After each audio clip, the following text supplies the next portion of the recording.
Hello, good evening. তোমরা সবাই কেমন আছো? আমি খুব ভালো আছি। আর আজকে আমি আবার রোজকার মতো একটা কেক বানাতে বসেছি। এই কেকটা ছিল স্ট্রবেরি ফ্লেভারের একটা বেন্টো সাইজের কেক। একদম ছোট্ট কিউট ফুচকু একটা কেক, একটা ছোট্ট কিউট মিষ্টি একটা আমার ভাইয়ের জন্য।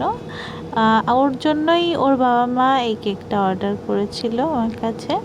বলেছিল ও যেহেতু স্কুল থেকে আসবে, তো আজকে ওর মুডটা খুব অফ, বেচারা সারাদিন পড়াশোনা করে করে খুব ক্লান্ত হয়ে যায়।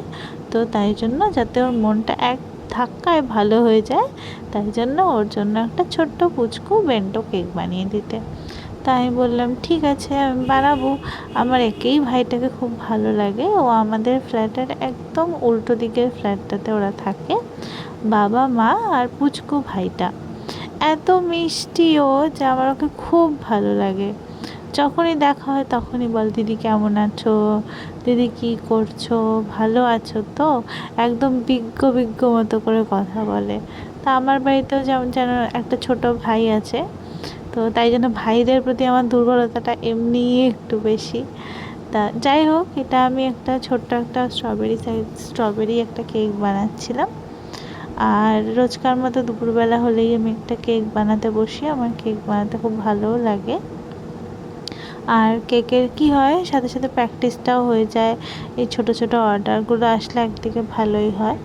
তো পড়ন্ত বেলায় দেখো কেক বানাতে বসেছি, সব হাতে রেডি করে নিয়েই বসেছিলাম।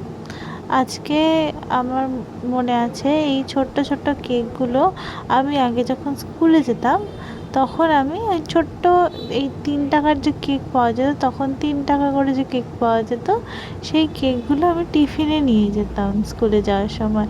তো এই ছোট ছোট কেকগুলো যখন আমি বানাতে বসি, তখন আমার এই স্কুলবেলার কথা মনে পড়ে।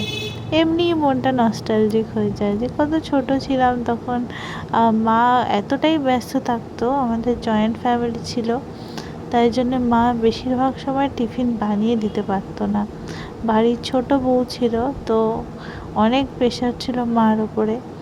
তো তাই জন্য মা বলতো, তোকে আমি 3 টাকা 3 টাকা দিয়ে দিলাম, তো তুই একটা কেক কিনে নিয়ে চলে যাস। তো ওই ছোটো ছোটো কাপ কেকগুলো নিয়ে আমি স্কুলে চলে যেতাম।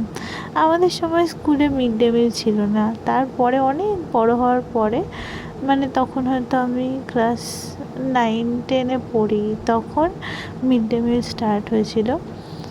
যাই হোক, তো দেখো আমি কেকটা বানাচ্ছি। স্ট্রবেরি ক্রাশ দিয়েছি এখানে আমি। যদি আমি বড় কেক, এটা যেহেতু ছোট একটা কেক, তো তাই জন্য আমি এখানে স্ট্রবেরি ফ্লেভারের চকোলেটটা ইউজ করিনি, কারণ এটা ছোট্ট একটা বেন্টো কেক। এটাতে বেশি কিছু দিলে কি হয়, কেকটা অনেকটা উঁচু হয়ে যায়। এবার উঁচু হয়ে গেলে কি হয়, ওই যে বেন্টো বক্সটা হয়, ওই বক্সটাতে আঁটে না। তো তাই জন্য খুব একটা বেশি কিছুই কেকের মধ্যে দেওয়া যায় না বা ডিজাইন করা যায় না। তো সেই রকমভাবে আমি কেকটাকে রেডি করেছি। যদি কারোর বাজেট একটু বেশি হয়ে থাকে, তাহলে আমি তার কেকে যখন এই স্ট্রবেরি ক্রাশটা আমি ইউজ করি স্ট্রবেরি ফ্লেভারের কেক বানানোর সময়, তখন আমি স্ট্রবেরি চকলেটটাও ইউজ করি। তো তোমরা যদি কেউ চাও আমার কেকে টেস্ট করতে, তোমরা যাদবপুরে আশেপাশে যারা যারা থাকো, তারা অবশ্যই আমার কাছে অর্ডার করতে পারো, তাহলে আমার খুব ভালো লাগবে। এটা আমার একটা ছোট্ট হোম বেকারি আমি শুরু করেছি, কারণ আমার প্রথম কথা তো কেক বানাতে খুব ভালো লাগে। আর একটা ড্রিম, একটা প্রজেক্টে কাজ করছি, খুবই পছন্দের একটা জিনিস। তা যাই হোক, কেকটা দেখতে খুব সুন্দর হয়েছে, তোমরা পুরো ভিডিওটা দেখলেই বুঝতে পারবে। এই যে কেকের ফিনিশিং দিতে হয়, এই ফিনিশিংটা কেন কি জানে আমার অল্প সময়ের মধ্যে আসেই না। হয়তো আমি প্রথম প্রথম কেক বানাচ্ছি, বা এত প্র্যাকটিস প্রথম থেকেই বেশি প্র্যাকটিস করতে পারিনি, তাই জন্য হয়তো আসে না। তো আমি চেষ্টা করছি এখন রোজ একটা করে কেক বানানোর, যাতে আমার ফিনিশিংটা খুব ভালো হয়। আমি জানি প্র্যাকটিস করলে অবশ্যই একদিন না একদিন নিজের সফলতাটা নিশ্চয়ই অর্জন করতে পারবো। দেখা যাক কত দূর কী হয়। এটাতে আমি বেশি কিছু সেরকম ডিজাইন করিনি, এটাতে ছোট ছোট হার্ট দেওয়ার চেষ্টা করেছি। আর যেহেতু আমার ভাইটা খুব প্রিয়, সবার প্রিয়, কারণ আমাদের এই অ্যাপার্টমেন্টে ও সবচেয়ে ছোট, তো তাই জন্য আমি কেকের ওপর লিখে দিয়েছিলাম যে আমি সবার প্রিয়। ও বেচারা পড়াশুনো করতে করতে এতটাই চাপে থাকে যে আমারও ওকে দেখে খুব মায়া লাগে, যে আহারে সারাদিন পড়াশোনা করে, এখানে এই পড়া ওখানে ওই পড়া।